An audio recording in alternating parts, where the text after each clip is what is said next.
Ini udah dijelasin juga ya, eukariot dan prokariot.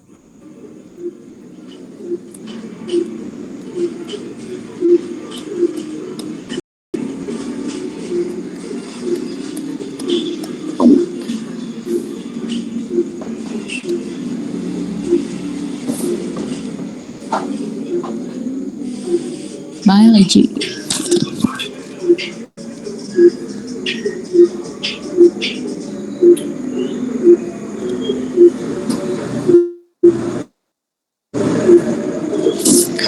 Oke, mungkin sambil menampung pertanyaannya, kita tunggu lagi 4 menit ya.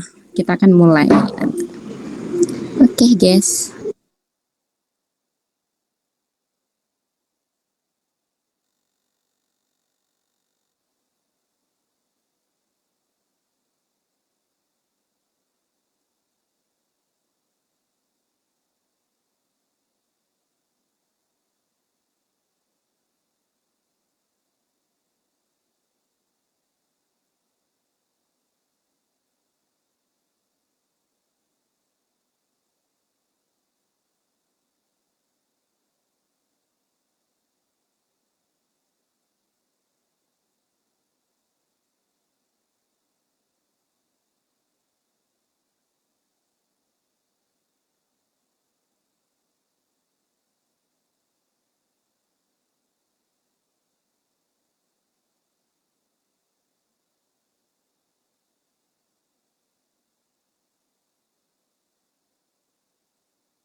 Oke, guys.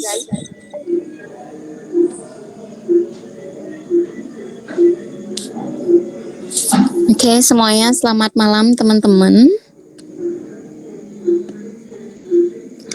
malam, Kak. Ya, selamat malam. Jadi kita kan malam ini bakal bahas nih biomol.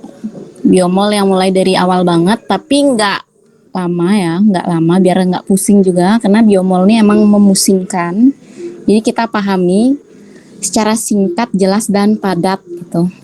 Mungkin dari teman-teman masih ada yang bingung nggak? Mungkin ada yang ditanyain. Nanti sambil jalan kita bakal bahas satu-satu pertanyaannya. Sebelum kita akan langsung ke asam amino dan protein. Tapi sebelum itu kita harus refresh juga ya materinya terkait dari sel, mitosis dan meiosis gitu. Kenapa bisa sampai terjadi mitosis, meiosis hingga asam amino bisa dikaitin gitu kan. Dan dari materi asam aminonya itu bakal memanjang lagi gitu. Dia akan bentuk yang namanya rekayasa genetik gitu. Jadi tujuan dari aplikasi dari biologi molekuler ini memang untuk tujuannya sebagai perkembangan ilmu tingkat molekuler, terutama di bidang rekayasa genetik gitu. Khususnya di bidang kedokteran. Ini udah sel, kita kan pelajari sel. Tapi ada yang lebih kecil lagi dipelajari dari sel, tingkat dari asam aminonya. Asam amino, kemudian ada protein, lemak gitu kan, karbohidrat dan lain-lain yang memang yang menyusun sel serta komponen-komponen dari sel itu gitu. Ada yang mau nanya nggak? Mungkin apa gitu yang kalian masih bingungin? Ternyata ada yang masih bingung nih tentang sel gitu. Mungkin kalau belum nanti sambil jalan aja ya. Oke, kita refresh lagi. Biologi molekuler, ya tentu pasti ini merupakan cabang dari biologi, ilmu yang pelajari tentang makhluk hidup. Tapi khususnya dia memang pelajari tingkat molekul gitu, makromolekul, biologis, contohnya kayak DNA, RNA, dan protein. Jadi tingkat yang lebih kecil lagi yang dipelajari. Jadi ini yang akan dikaitkan dengan struktur dari sel itu. Jadi kayak ada inti, membran sel, dan juga mitokondria. Nah, kalau kita bicara soal inti sel, kalian pasti tahu ya, sel itu memang unit terkecil yang terbungkus oleh membran yang penuh dengan larutan kimia. Itu memang sel. Fungsinya itu menyesuaikan terkait bentuk dan strukturnya. Kemudian sel itu terdiri dari inti. Nah, si inti ini kita lihat ini.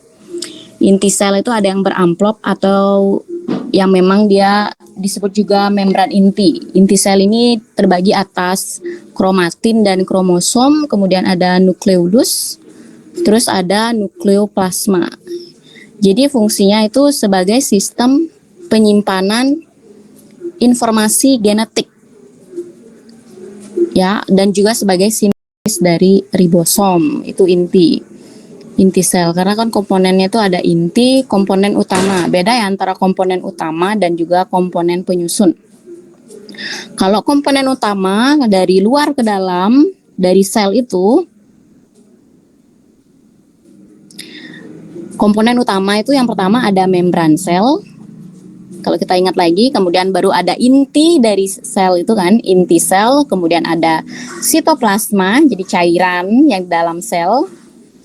Ada sistem endomembran biasanya, sistem endomembran, organela membran, dan juga organela mikrotubulus gitu.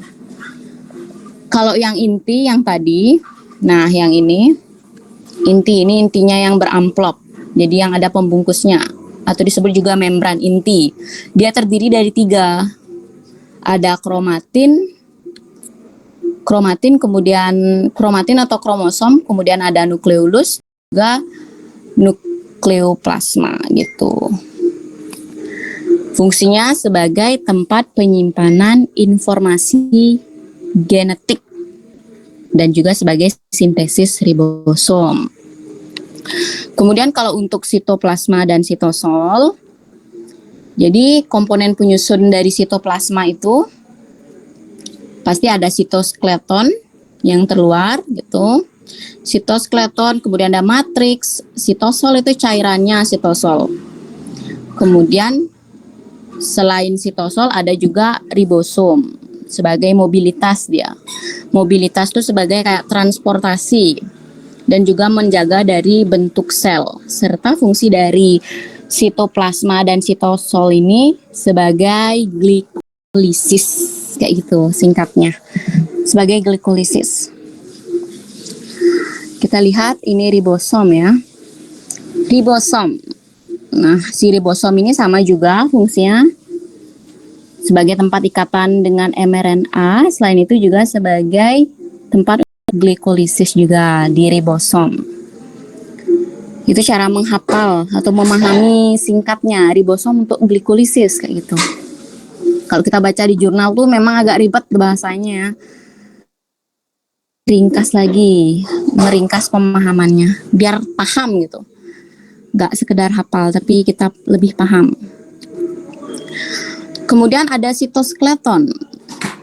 Sitoskeleton sama, dia bagian atau komponen penyusun dari sitoplasma. Sama juga fungsinya sebagai mobilitas dan menjaga bentuk dari sel. Itu sitoskeleton.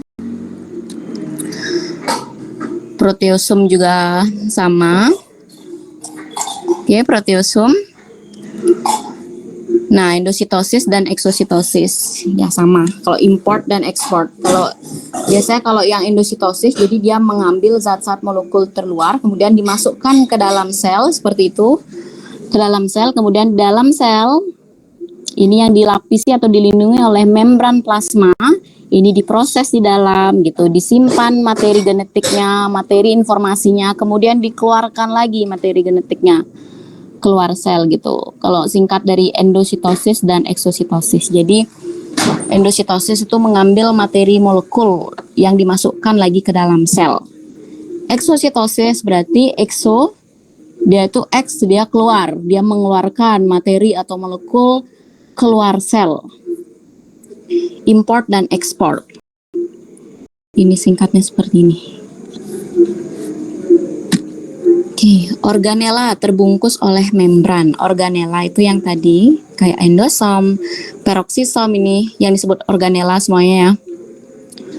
Ini ada badan Golgi, itu organela ini dibungkus oleh membran sel gitu, organel-organel ini. Organela membran. Jadi organela itu biasanya ada dua. Organela membran.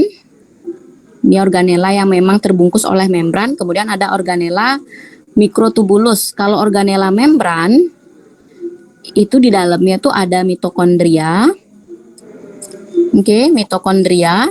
Ini adalah pembangkit energi.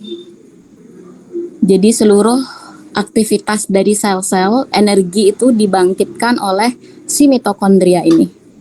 Jadi kayak sumber kehidupan dari sel itu adalah si mitokondria. Respirasi sel itu dilakukan oleh mitokondria. Kemudian selain mitokondria ada kloroplas gitu. Biasanya kalau di kloroplas, karena kan kloroplas ini fungsinya untuk fotosintesis. Jadi kloroplas ini hanya ada pada tumbuhan. Gitu. Kloroplas, baru ada lisosim. Lisosim ini fungsinya sebagai pencerna gitu, pencernaan ya, pencernaan sel. Jadi ada alat pencernaan di dalam sel, tapi di dalam dari lisosim ini dia ini terdiri dari enzim-enzim untuk fungsinya untuk mencerna gitu, mencerna. Kemudian kan dia menghasilkan energi-energi. Nah, energinya inilah diaktifkan oleh si mitokondria gitu. Tempat pencernaannya, pencernaan si sel ini namanya lisosim. Baru ada peroksisom yang ini. Peroksisom. Peroksisom fungsinya sebagai peroksidasi ya. Dia tuh menghasilkan enzim peroksidase. Sama juga untuk sebagai aktivitas sel, terutama membantu mitokondria juga untuk menghasilkan energi. Peroksisom. Oke, itu. Kemudian kalau selain yang organela terbungkus atau organela si membran ini kan ada organela mikrotubulus. Nah, si organela mikrotubulus ini dia terdiri dari sentriol dan serat-serat badan sel biasanya. Itu basal, silia atau flagella. Flagella itu kan sebagai alat gerak. Flagella, silia, bersili gitu. Sili itu contohnya tuh kayak sikat gitu ya. Cuman dia ini lebih elastis, dia bisa bergerak, sili. Kalau flagel itu biasanya jumlahnya tuh gini. Gimana ya? Tertentu. Ada yang jumlahnya 1, 2. Di setiap ujung sel, salah satu ujung sel di sini ada flagel, di kedua ujungnya, di setiap sisi sel gitu, itu flagella. Sama juga fungsinya sebagai pergerakan sel. Kalau si sentriol gitu, sentriol atau serat-serat badan basal itu fungsinya sebagai pembelahan sel. Nanti ini dia akan berfungsi lebih ketika sudah mengalami tahap pembelahan. Tahap-tahap kayak meiosis ataupun mitosis gitu. Oke, itu elemen-elemen atau komponen utama maupun komponen penyusun dari sel. Kita lihat lagi di sini ada contohnya sel darah merah. Nah, si sel darah merah ini contoh yang paling sederhana terkait dari sel. Jadi kan darah itu tersusun atas sejumlah sel yang memang fungsinya berbeda, tergantung. Kalau sel darah merah atau eritrosit kayak gambarnya ini, dia berperan sebagai jaringan. Ini sel darah merah. Bentuknya bikonkav. Ini bentuknya bikonkav.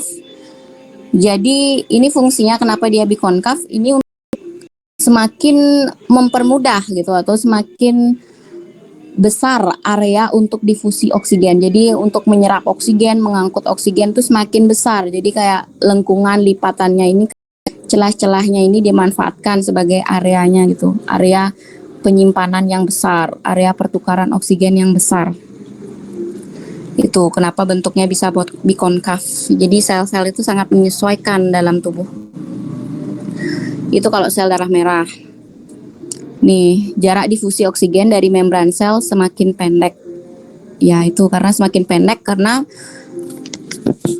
biar dia bisa mudah gitu untuk menyimpan atau mendifusi dari si oksigen ini gitu. Semakin banyak oksigen yang bisa disimpan. Sama juga kalau misalnya kalau kalian belajar tentang konvulsi ya kan, dia bisa menyimpan materi atau genetik, materi apa ya,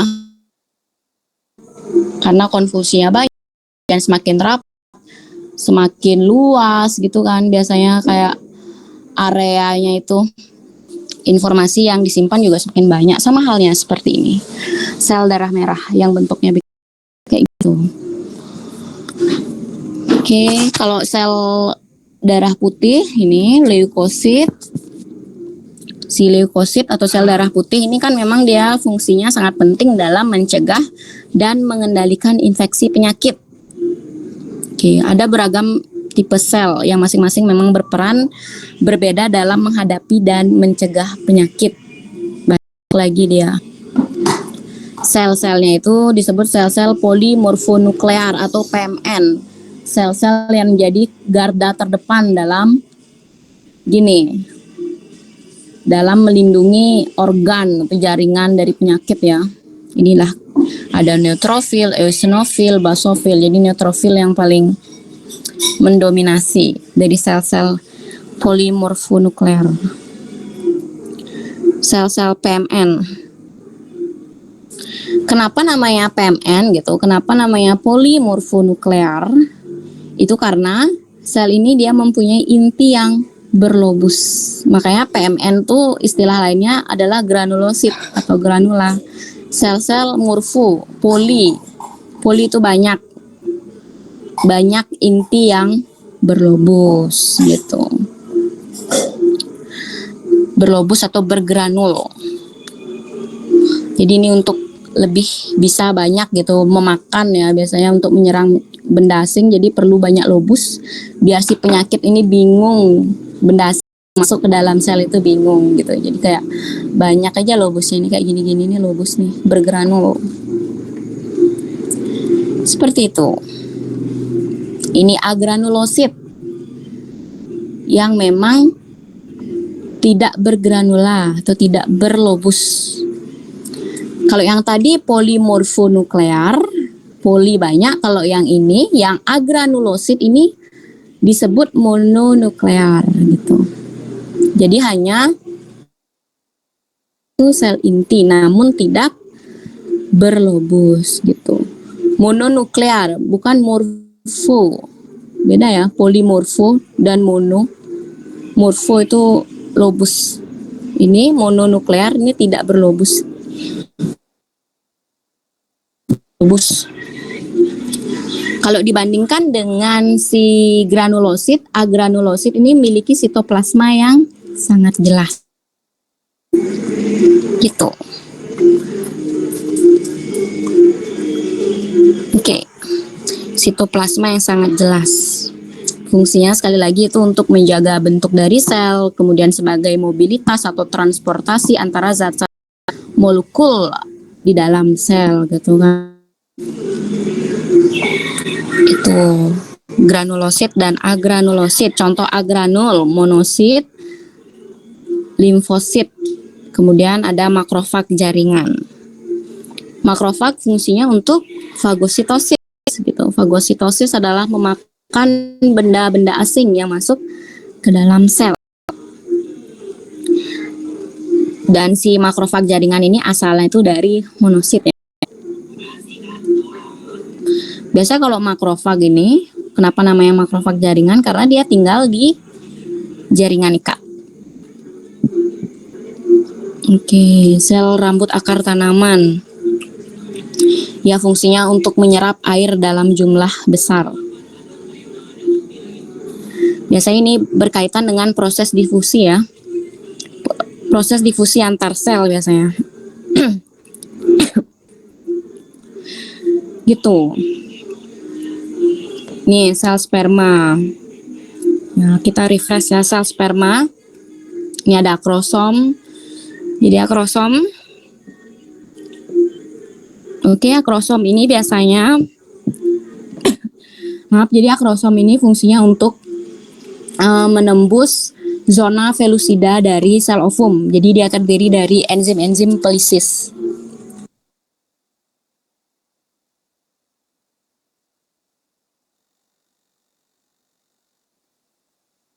Gitu. Jadi fungsi dari akrosom itu untuk menembus gitu zona velusida dari sel ovum. Jadi biar si sel sperma ini bisa membuahi sel ovum. Jadi penting sekali kita mempelajari setiap sel-sel ya. Karena setiap sel dia memiliki fungsi gitu, fungsi yang berbeda. Contohnya kayak tadi. Contohnya itu sel darah yang tadi udah. Kemudian nih sel sperma. Kalau di sel sperma ada akrosom, fungsinya untuk menembus zona velusida dari sel ovum karena dia terdiri dari enzim-enzim pelisis gitu. Ya pasti sperma juga terdapat, namanya juga sel, terdapat ada membran sel, nukleus, ya inti sel, sentriol, kemudian mitokondria ini di sini pembangkit energi. Jadi kalau di sel sperma ketika dia masuk sel ovum, jadi yang masuk nih hanyalah segini, kepala sampai mitokondria, sisanya flagel ini lepas dia. Jadi yang masuk hanya satu dan dia langsung melebur, jadi mengalami fertilisasi, pembuahan gitu. Sel akhirnya dia terjadi proses tahap pembelahan gitu ya. Sangat seru sebenarnya kalau belajar pembelahan tuh. Tapi ribet. Gitu. Nah, ini apakah A dan RNA di mana gitu disimpan? Nih di inti. Ya memang fungsinya untuk membawa informasi genetik dalam bentuk kromatin. Di inti, di sana dia menyimpan informasi genetik itu. Kemudian kromatin ini merupakan kompleks DNA atau histon. DNA histon. Histon itu adalah pita yang berlipat. Jadi ketika dia memanjang gitu, dipanjang gitu, nggak dilipat lagi si pita ini, si histon ini, dia akan bentuk untaian DNA yang super panjang. Double helix disebutnya, DNA double helix.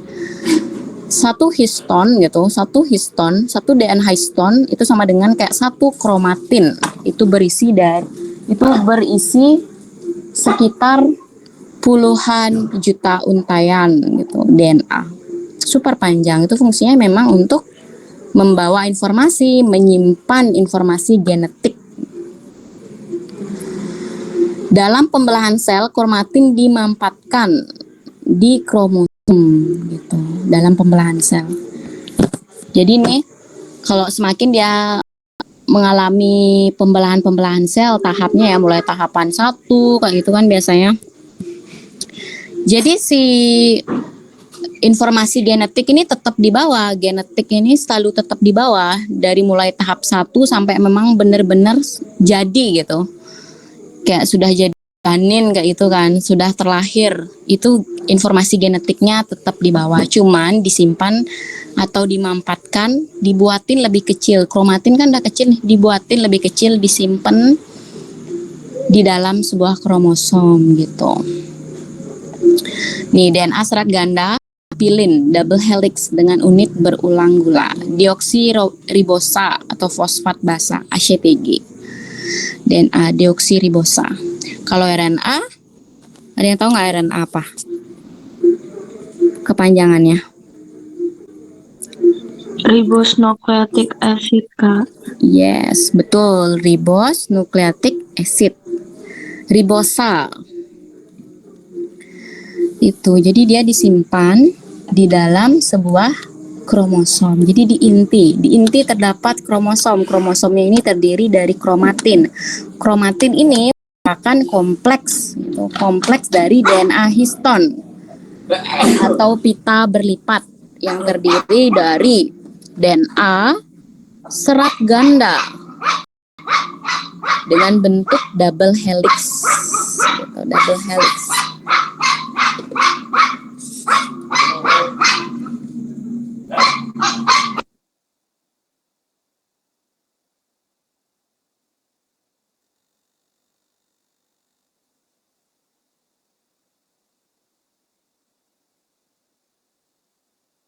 Itu mungkin untuk yang penyusun sel, ada yang ingin bertanya nggak?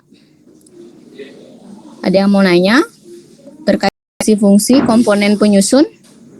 Contoh-contohnya sel itu kayak sel darah merah, sel darah putih, sel sperma.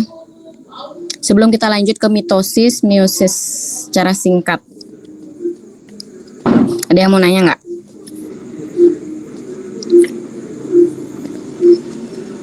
Ini ya, mitosis. Mitosis itu merupakan cara duplikasi satu sel menjadi dua sel anakan.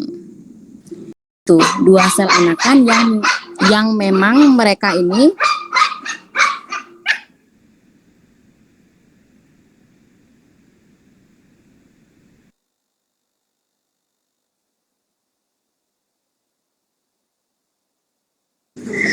mitosis itu merupakan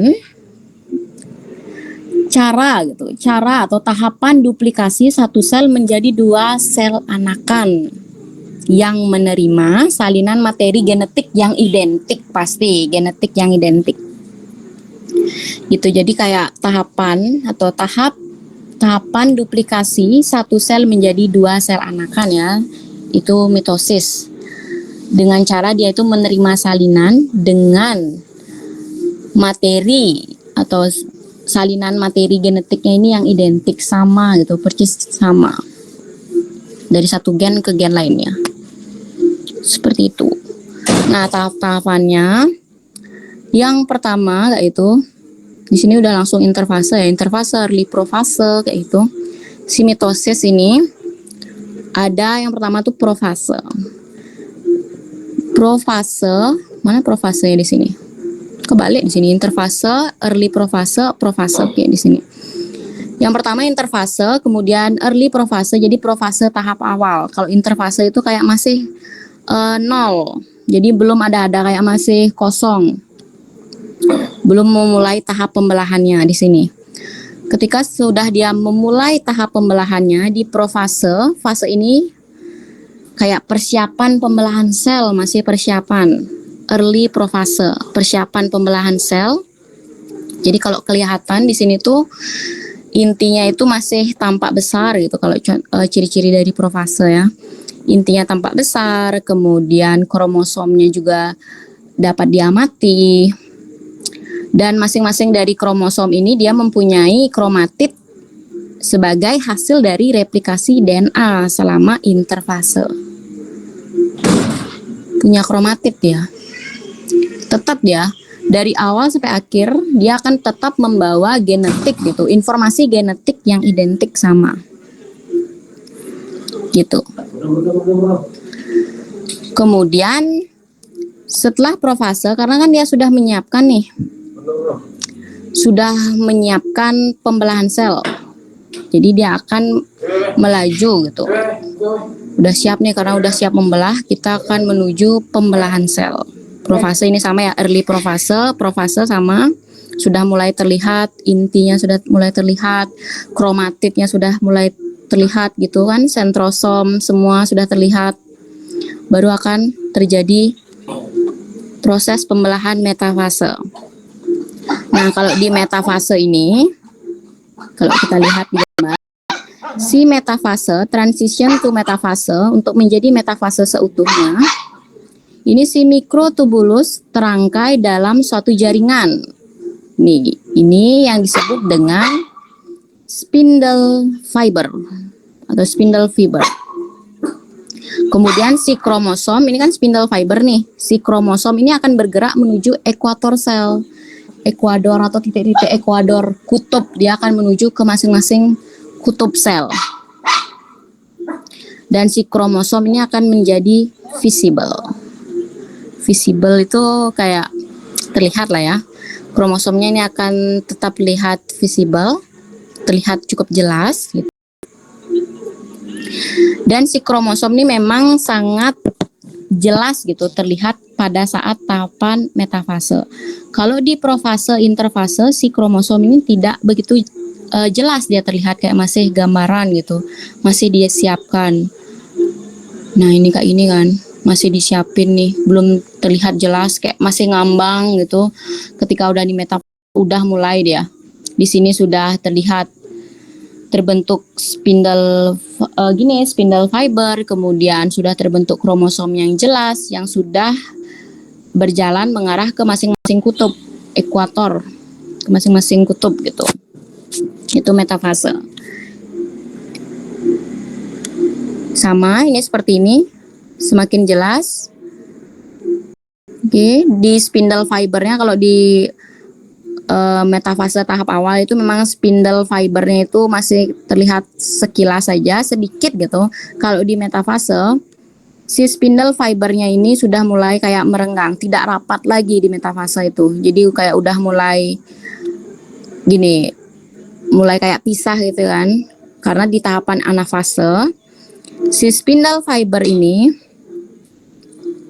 si spindle fiber ini dia akan menuju pertama ke garis tengah sel. Garis tengah sel dia akan membelah, membagi dirinya ke ekuator, ke masing-masing kutub. Ada 2 kutub, ke masing-masing kutub. Kemudian si membran inti juga akan hilang. Tapi bukan berarti hilang, tapi lebih menjadi luas membran intinya. Bukan hilang sepenuhnya, cuman dia ini akan jadi luas. Yang awalnya memang membran intinya kayak jadi sekilas kayak gini kan. Tapi di anafase dia ini akan menjadi luas gitu. Kalau membran inti bedanya ya di anafase. Oke. Itu anafase, dan yang terakhir itu ada telofase. Di telofase ini membran inti baru ini terbentuk dan dia mengelilingi dua inti baru. Seperti ini. Dia akan mengelilingi ini telofase tahap awal, ini telofase juga, telofase terakhir gitu. Ini dia akan mengelilingi gitu, mengelilingi dua inti yang baru, jadi terbentuk inti baru. Karena kan udah mau memecah tuh, udah yang makin luas, akhirnya dia akan membentuk yang baru lagi, seperti semula lagi. Cuman sudah menjadi dua, yang awalnya inti selnya itu satu, sekarang menjadi dua sel, gitu. Menjadi dua inti sel. Dan itu terdapat pada masing-masing dua sel. Dan kromatidnya ini akan kembali lagi menjadi kromosom. Serta anak intinya juga akan terlihat kembali yang awal kayak masih mecah gitu loh, memecah semuanya akan bentuk lama-lama gitu. Si inti-inti selnya ini, karena kan dia menyesuaikan tuh ke masing-masing sel. Yang awal dari satu menjadi dua. Gitu. Mulai dari jelas, sama samar tidak kelihatan, akhirnya mulai lagi menjadi jelas. Gitu. Kayak kembali ke titik awal, cuman kayak beda tempat aja intinya dari si mitosis ini. Yang awalnya cuman jadi satu, sekarang jadi dua. Jadi yang satu kromosom sel gitu, dia akan menjadi dua kromosom gitu, dua sel dengan kromosom 2N. Diploid ya, dari haploid menjadi diploid.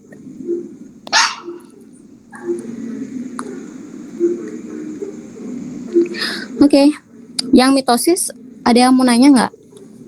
Mulai dari interfase, sama ya interfase persiapan dari sel.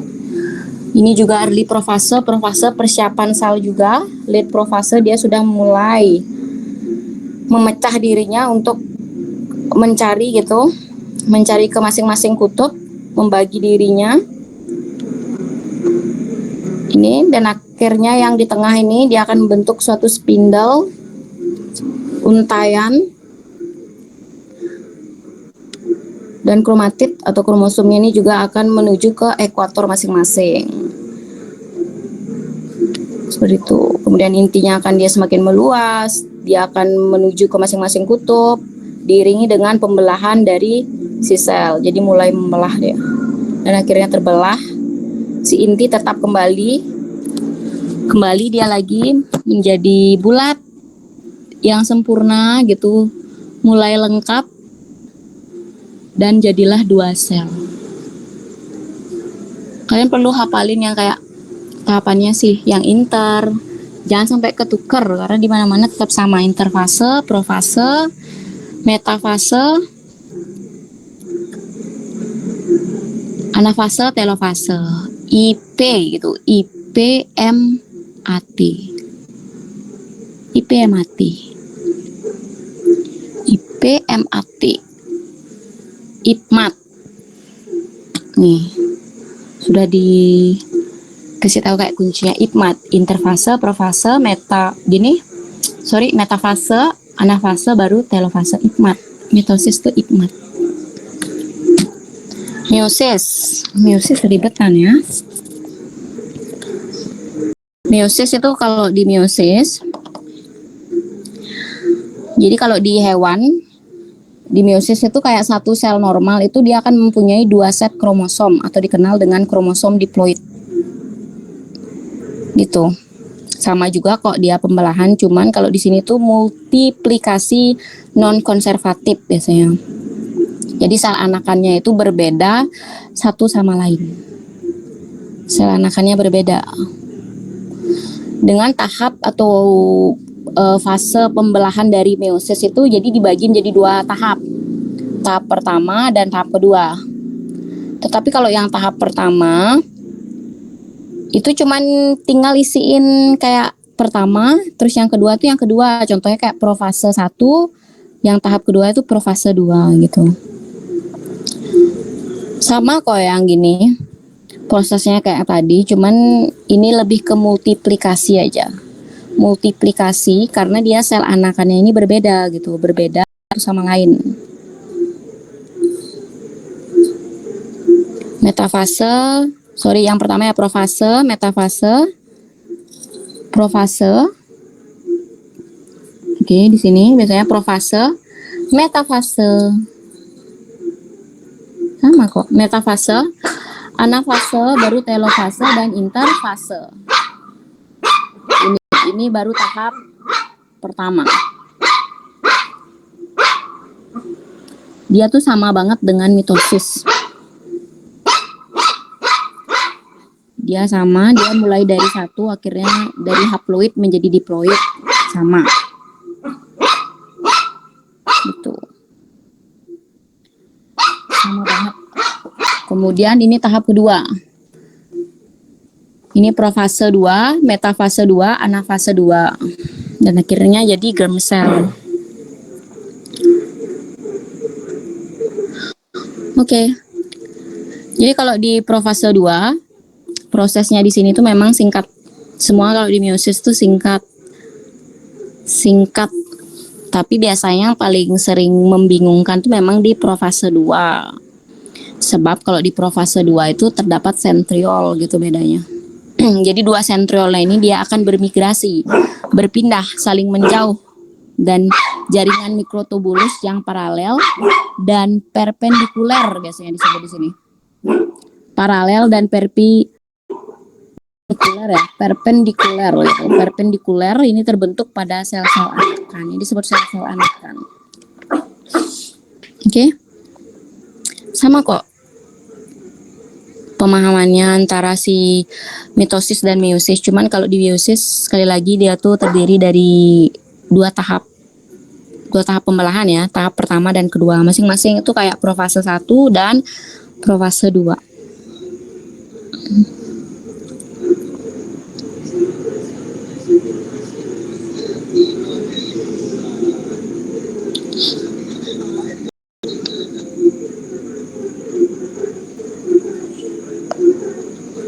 Jadi kalau di misalnya contoh nih, kalau di profase 1 si kromosomnya ini masih bisa terlihat.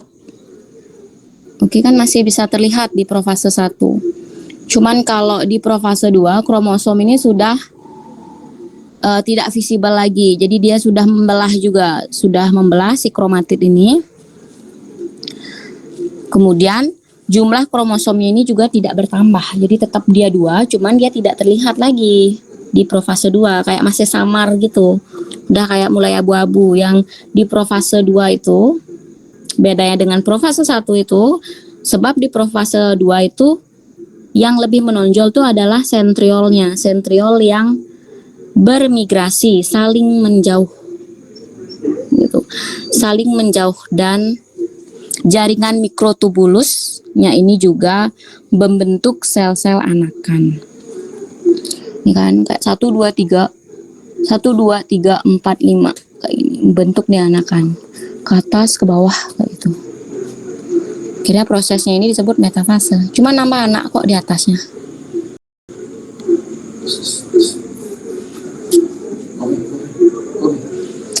Ini ciri-cirinya ya. Beda dari pembeda itu antara kromatid dan juga dari si siapa namanya tuh, sentriol.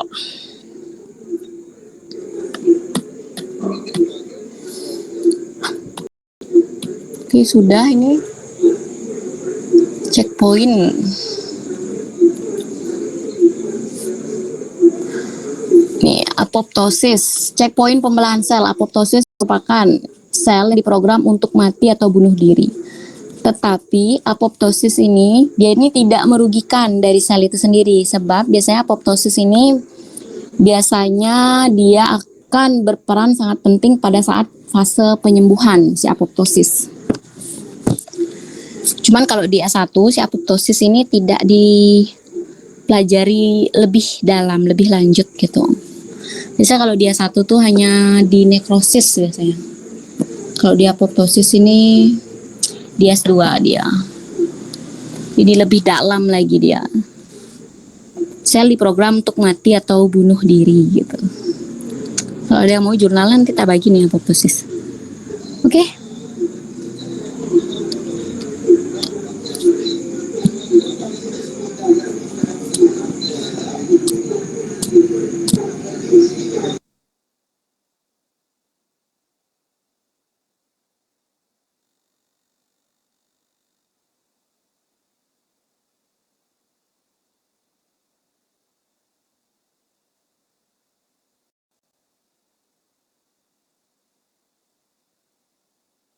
Oke, ada yang mau nanya dulu nggak?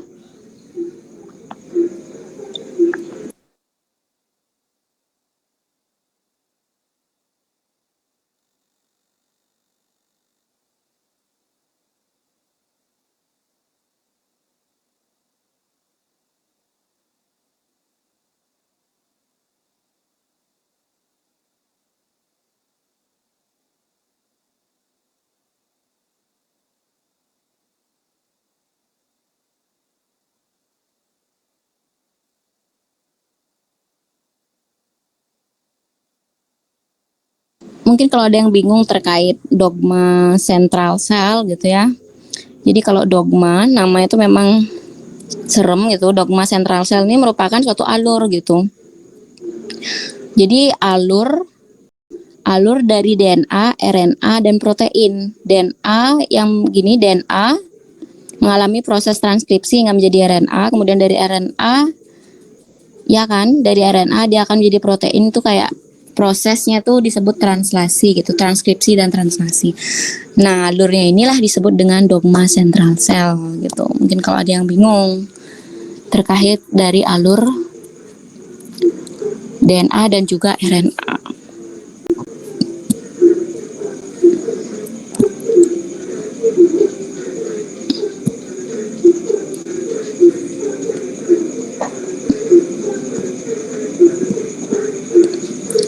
Transkripsi gitu.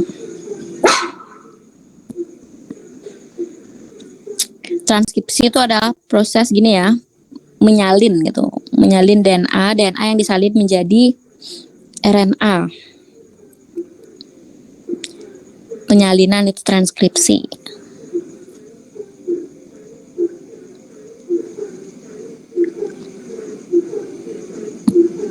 Oke. Kalau setelah dia transkripsi, baru dia akan menjadi kayak RNA atau ribo. Ribo ini merupakan gula pentosa sih, gula pentosa. Tapi dia punya oksigen pada posisi kedua gitu, pada posisi kedua kalau di tingkat molekul oksigen gitu. Beda dengan deoksiribosa. RNA, N itu nukleot, kalau asid, A itu asam. Kemudian kalau bedanya mRNA, tRNA, dan rRNA gitu. Kalau MR ya, kalau yang M itu messenger RNA, yaitu pembawa pesan, membawa informasi genetik dari inti untuk sintesis protein gitu, mRNA. Kalau tRNA itu biasanya sebagai antikodon, yaitu berikatan gitu biasanya dengan asam amino pada protein yang akan disintesis berdasarkan pada kodon dari si mRNA. Kemudian kalau si yang rRNA ya, rRNA, R kecil, ribosoma RNA, ini merupakan 50% gitu biasanya dari si ribosom. Jadi dia ini suatu gabungan molekul yang terlibat dalam sintesis protein. Nah, sudah dia mengalami proses itu kan, kira dia akan lanjut nih dari RNA menjadi protein. Prosesnya ini disebut sebagai translasi gitu.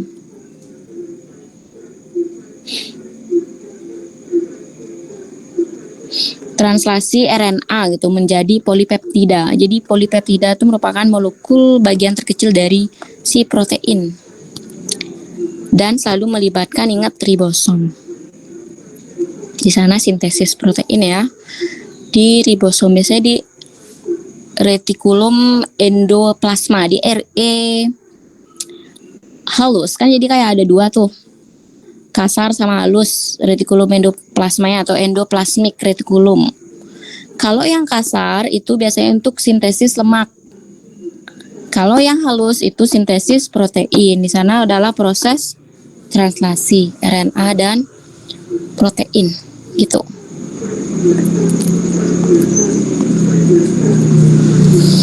Nah, kalau setelah si translasi ini kan sudah dia disintesis nih sehingga menjadi polipeptida, kemudian baru dia diinisiasi gitu, inisiasi. Jadi si ribosom ini akan kayak disetting gitu, di set dia menjadi berapa kodon, dia punya kodon-kodon gitu. Diinisiasi, dia akan disetting untuk membawa asam amino, materi-materi genetik gitu, diinisiasi, kemudian dielongasi. Elongasi itu kayak diulang-ulang, jadi kayak digandakan terus banyak kan, akhirnya lah terminasi. Jadi kayak jadilah untayan gitu, protein yang jadi, untayan DNA yang jadi, seperti itu.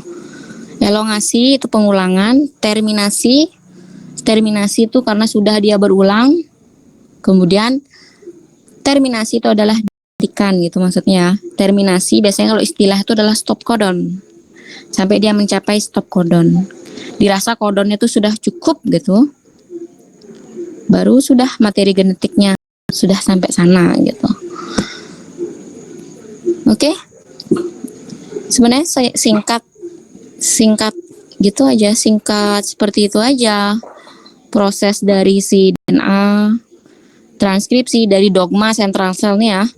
DNA, transkripsi, RNA, kemudian RNA-nya ini kan ada itu yang mRNA memberi pesan, kemudian yang transportasi gitu, kemudian baru yang ada rRNA gitu. Setelah itu baru ada translasi dilanjutkan sampai ke, ayo ada yang tahu nggak translasi ada apa lagi? Inisiasi ya, inisiasi, elongasi, baru yang terakhir terminasi, stop codon.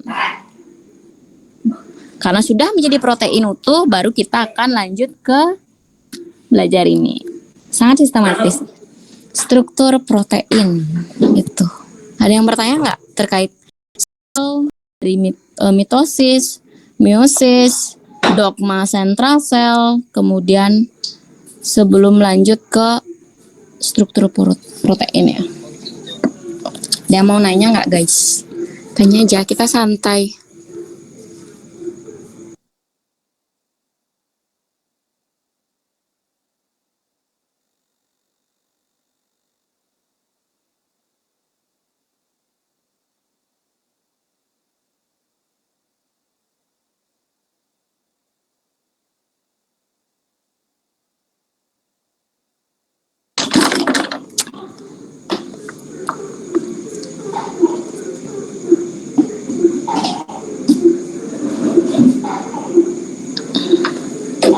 Struktur protein.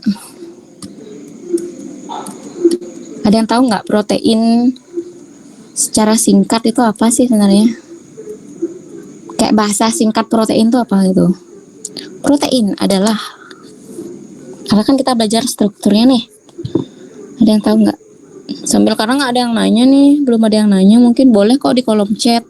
Atau nanti setelah mau tidur baru kepikiran pertanyaan, boleh di chat Kak Win. Kak, aku masih kayak bingung nih. Meiosis tuh gimana? Nanti tak VN-in. Mitosis seperti apa gitu. Ditanya aja, nggak apa-apa. Sama-sama belajar guys. Kita saling tercerahkan aja di sini. BTW selamat Jumat Agung ya teman-teman yang merayakan.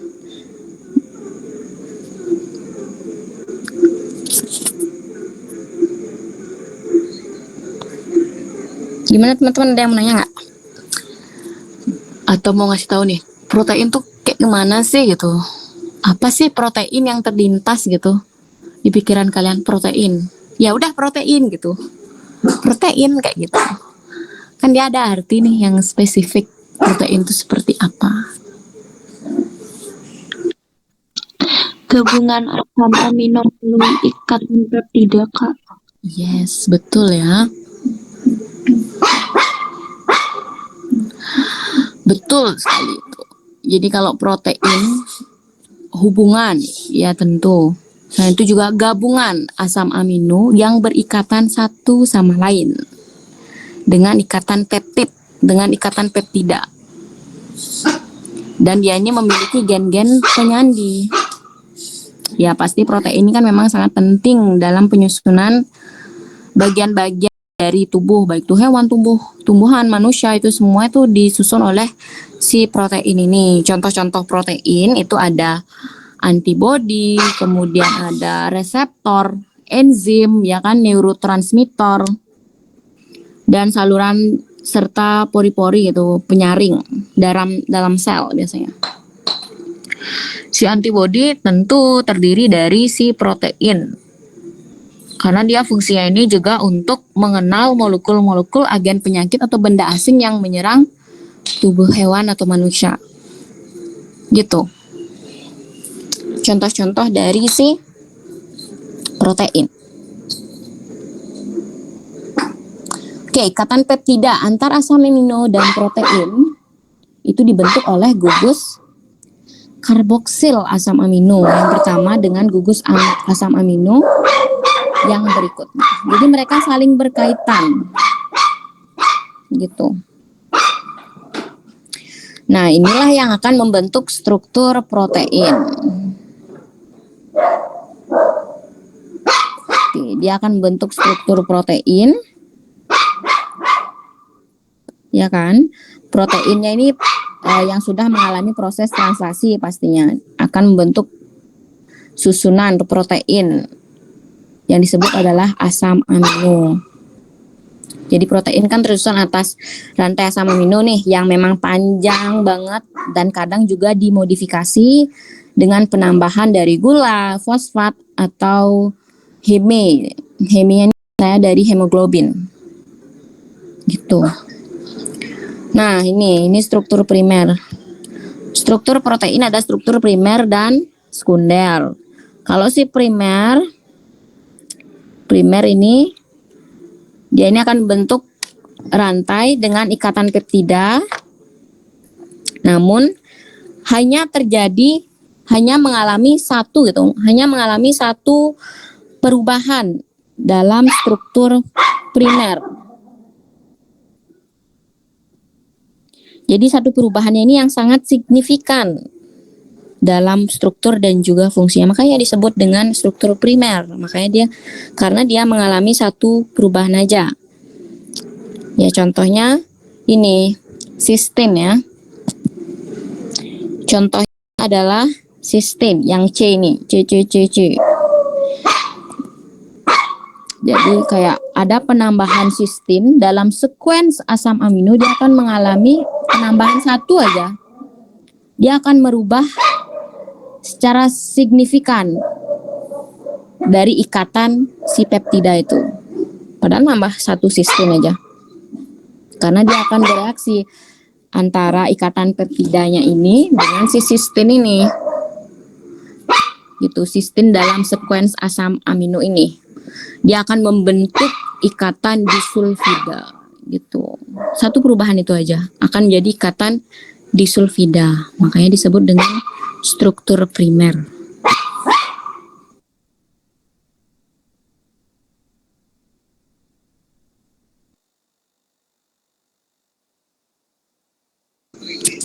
Oke, jadi kayak ada penambahan satu aja dia akan menjadi perubahan yang sangat signifikan.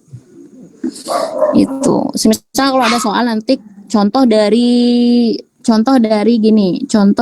struktur primer adalah titik-titik penambahan sistin pada sekuens asam amino sehingga akan membentuk ikatan disulfida. Yang awalnya ikatan peptida dia akan membentuk ikatan disulfida. Di itu 2. Disulfida. Itu struktur primer.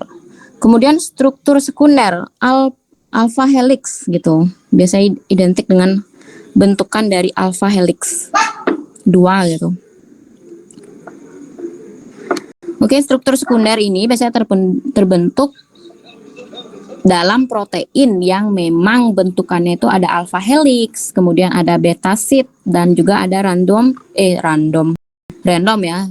coli gitu. Kalau alpha helix ini adalah peptida yang berlipat-lipat, bentuknya silinder seperti tangga. Dan ini akan distabilkan oleh ikatan hidrogen. Itu alpha helix, kayak tangga yang melingkar. Kemudian ada lembar beta ya. Lembar beta atau beta sheet. Lembar kertas. Ini biasanya ini adalah asam-asam amino yang terdiri atas ikatan hidrogen sebagai penstabil dari ikatan ini. Oke, dan yang terakhir tuh ada koil acak atau random coil. Biasanya ini karena diacak, jadi dia ini sangat relatif. Strukturnya ini, struktur dari proteinnya ini sangat relatif. Kemudian acak gitu, nggak beraturan, nggak kayak si alpha helix ya, yang bentuknya mau kayak tangga melingkar gitu kan. Nggak kayak si lembar beta ini juga yang kayak kertas gitu. Tidak serapi ini. Jadi ini acak. Proteinnya itu kayak molekul-molekulnya itu memang acak gitu. Tidak tersusun dengan rapi. Ini alpha helix. Seperti ini, seperti tangga yang melingkar ya. Alpha helix. Jadi di tengahnya alpha helix tuh ada ikatan hidrogen. Ikatan hidrogen nih. Ikatan hidrogen sebagai penstabil antar satu untaian dengan untaian lainnya gitu. Akhirnya bisa membentuk tangga yang melingkar. Alpha helix gambarannya seperti ini. Lembar beta ya. Ini paralel atau anti paralel, ini yang paralel. Ini yang anti paralel. Oke. Sama juga dia di tengahnya terdapat ikatan hidrogen dan rantai ini adalah rantai tetap polipeptida. Karena kan namanya struktur protein ya pasti dia tersusun oleh polipeptida, bagian terkecil dari si protein. Penyandi-penyandi protein. Oke. Mana kue lacak nih? Itu. Kemudian ini struktur tersier. Jadi struktur 3 dimensi. Struktur tersier atau biasanya disebut konformasi sih. Konformasi ini dimana secara singkat ini bagaimana sih si koil acak, alpha helix dan si lembar beta ini dapat terlipat sebagai keseluruhan protein. Jadi dibentuk secara 3 gitu ya. 3 secara 3 gitu. 3 dimensi dan sangat terstruktur, terdiri atas koil acak, alpha helix, lembar beta. Dia terlipat menjadi satu, dia ini disebut juga struktur tersier sebagai keseluruhan protein. Oke, biasanya kalau di struktur proteinnya ini biasanya ini juga disebut sebagai konformasi gitu, konformasi protein. Konformasi ya, dia tuh saling terkonfirmasi antara satu struktur protein dengan protein yang lainnya gitu. Terkonfirmasi, kemudian dia bergabung kayak transformasi, makanya disebut konformasi protein dalam ruangan, dalam satu ruangan. Dibungkus dia dalam satu ruangan 3 dimensi. Gitu. Jadi asam amino yang sangat jauh mereka berdekatan karena kan dimampatin gitu, lebih dirapetin agar ya fungsinya tuh biasanya untuk dapat lebih banyak menyimpan materi genetik atau materi informasi. Nah, strukturnya ini dipertahankan oleh ikatan. Yang tadi kan yang awal-awal kayak primer sekunder itu kan ikatan hidrogen yang pertahankan kan sebagai penstabilnya. Tapi kalau yang di struktur tersier dia itu ada nambah ikatan, namanya ikatan kovalen, ikatan ion, ikatan hidrogen dan ikatan hidrofobik. Itu ikatan kovalen, ion, hidrogen dan ikatan hidrofobik.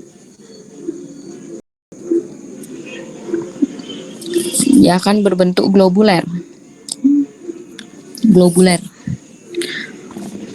Berlobus juga dia. Oke, kemudian lanjut struktur kuaterner. quarter. 4 ya.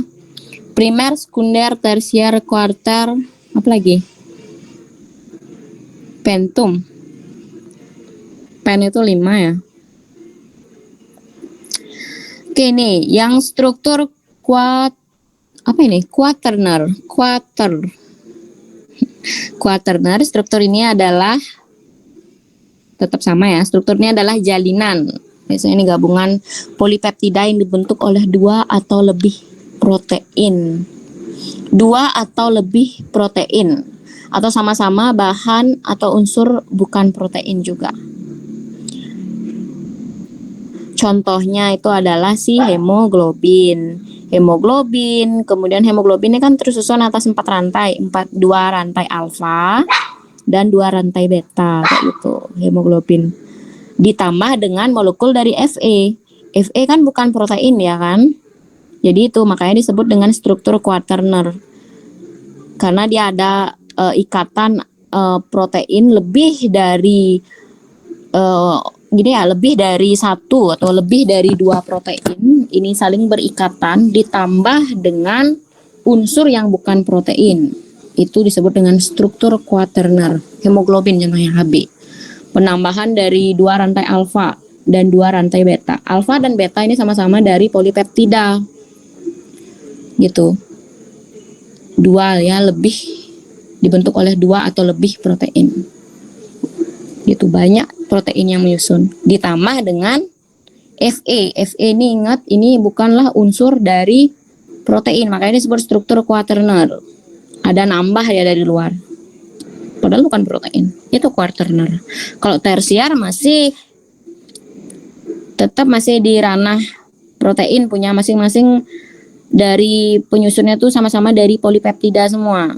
Cuman ikatannya aja yang nambah. Ikatannya itu adalah ikatan yang masih diproduksi oleh polipeptida itu sendiri, ikatan ion, kovalen, ikatan hidrogen, hidrofobik gitu. Hidrofobik dia tuh biasanya melindungi dari cairan-cairan terluar dari sel gitu. Mempertahankan bentuk dan struktur dari sel itu, fungsi-fungsi dari ikatan ya. Agar dia ionnya itu tetap stabil di dalamnya gitu, tidak kacau gitu mekanisme, biar informasi genetik tidak saling tertukar gitu, kayak sistematis kerja dari selnya. Itulah fungsi-fungsi dari ikatan. Namanya juga mengikat agar dia tetap pada tempatnya. Oke, sudah ternyata asam amino dan protein strukturnya ya. Primer, sekunder, tersier, kuarter.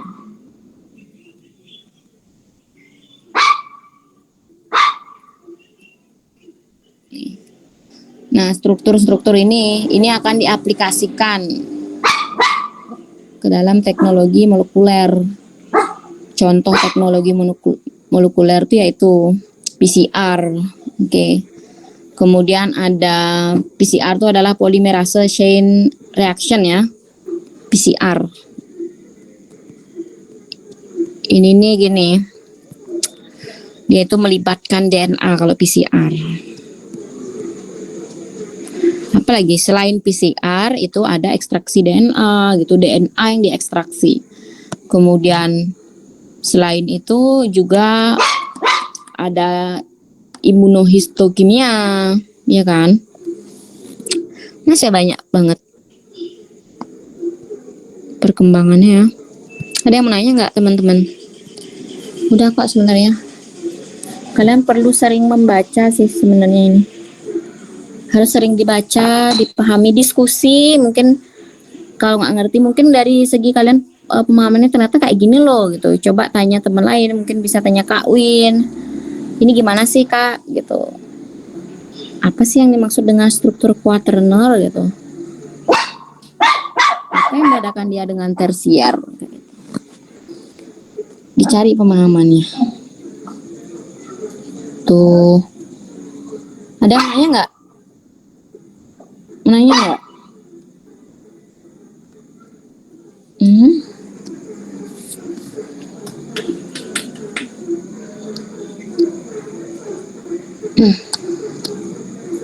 Udah sih segitu aja materi kita.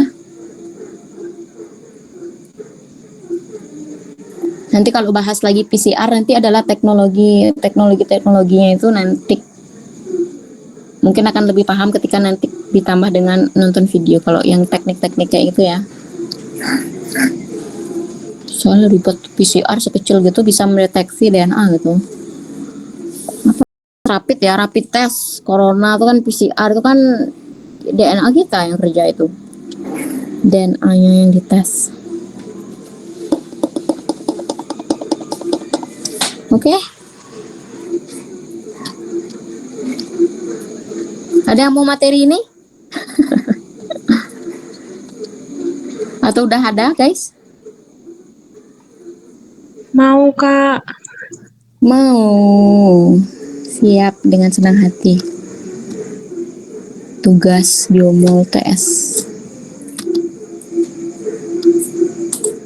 Udah UAS aja ya, UAS biomol.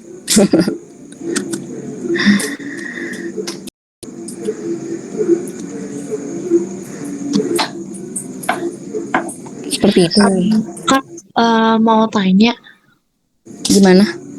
untuk yang kayak CBL yang hitung-hitung tentang panjang gen atau panjang protein gen itu kira-kira sering banget muncul atau lebih sering kayak yang apa namanya yang materi-materi gitu kalau ulangan? Oke. Kalau untuk penghitungan seperti yang ngitung yang banyak-banyak itu, sebenarnya itu dikonversi itu menjadi jutaan gitu.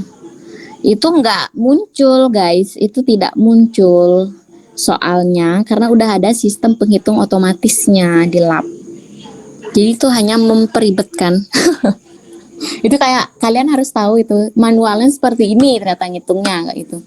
Itu nggak pernah muncul sih sepanjang Kawin praktek biomol dulu kan, elektifnya Kawin kan biomol, itu nggak ada yang muncul, cuman kayak gini loh ternyata manualnya sebelum ditemukan memang teknik mutakhir dalam penghitungan dari genetik gitu, dari si DNA itu semuanya rantaian untaian jadi jutaan motong-motong itu seperti ini ternyata ngitung manualnya. Kayak gitu, nggak ada kok ulangan kayak itu, tidak ada.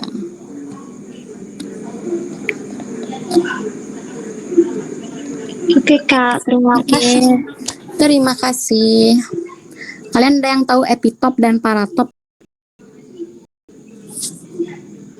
Pernah dengar nggak? Nggak pernah dengar juga Kak. Oke. Jadi kalau epitop paratop ini selalu sering muncul. Nggak di biologi molekuler, di genetika, di embriologi biasanya. Di mana lagi ya? Di secara patologi lanjut, patologi S1, S2, koas, selalu aja ada istilah epitop dan paratop gitu. Jadi ini kayak catatan. Jadi kalian harus hafal gitu. Jadi kalau paratop itu adalah tempat pengikatan dari antigen gitu. Antigenic site. Di materi ini nggak dijelaskan, cuman pas di ujian kok ada gitu. Karena memang umum dipelajari epitop dan paratop. Ya bagi mereka ya, kira kita udah tahu gitu. Jadi ini nambah untuk wawasannya. Jadi epitop ini adalah tempat pengikatan antigen. Kalau paratop itu adalah ligannya dia. Jadi ligan itu kayak ibaratnya adalah gembok dan kunci. Jadi ada antigen dan ada antibody. Jadi tempat pengikatan antigennya itu adalah si paratopnya. Gemboknya itu adalah paratop, kuncinya itu adalah epitop. Gitu. Biasanya ini selalu kelihatan atau selalu keluar pada saat akan rekayasa genetik epitop dan paratop. Apa yang harus aku siapkan nih gitu. Jadi yang perlu kalian tahu nih biar tidak kebalik aja, misalnya kalau ditanya yang mana ibaratnya jadi gembok dan kunci, biasanya kalau gitu dosen tuh selalu nanya itu yang mana selalu jadi gembok dan kunci. Yang gembok itu adalah apa tadi? Ayo, gembok paratop ya. Kunci adalah epitop, yaitu.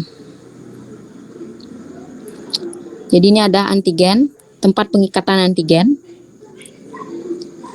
Ibaratnya kayak si paratopnya ini adalah antibody. Si epitopnya adalah antigen. Jadi ada antibody, ada antigen. Ada antibody rabies, ada antigen rabies. Kayak gitu. Dalam pembuatan rekayasa genetik, dalam pembuatan vaksin, dalam ekstraksi DNA, PCR, semua pakai sistem dari epitop dan paratop ini. Itu. Ya. Antibodi dan antigen, kunci dan gembok, tempat pengikatan dan apa yang diikat gitu. Itu aja sih simpelnya. Kalau baca di jurnal kayak ruwet banget. Sangat ruwet sekali. Segini aja ya UASnya, 25. Jangan-jangan kalian nanti UASnya di lecture building.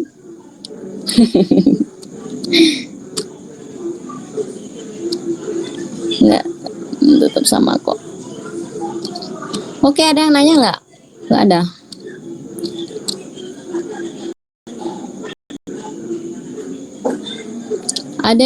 Kalian disuruh ringkas ya, biomol ya?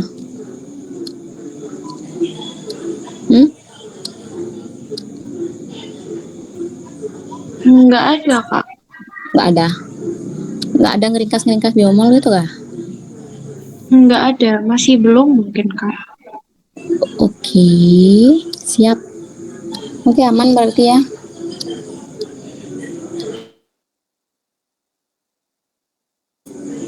Ini ada yang mau buku? Mau Mau, nggak kebahagia. yang unggas, Kak, unggas. Unggas, buku apa nih? Unggas. Parasit, hewan besar, penyakit, hewan laboratorium, hewan kecil, pembedahan minor. Unggas ya. Unggas kayaknya ada deh. ECG, EKG, small animal, pencitraan USG, hewan kecil, obstetrik dan oh ya diunggas di tempat lain. Nggak kirimin deh. Ada yang mau nanya nggak? Ada yang mau bertanya? Ada? Mana ya?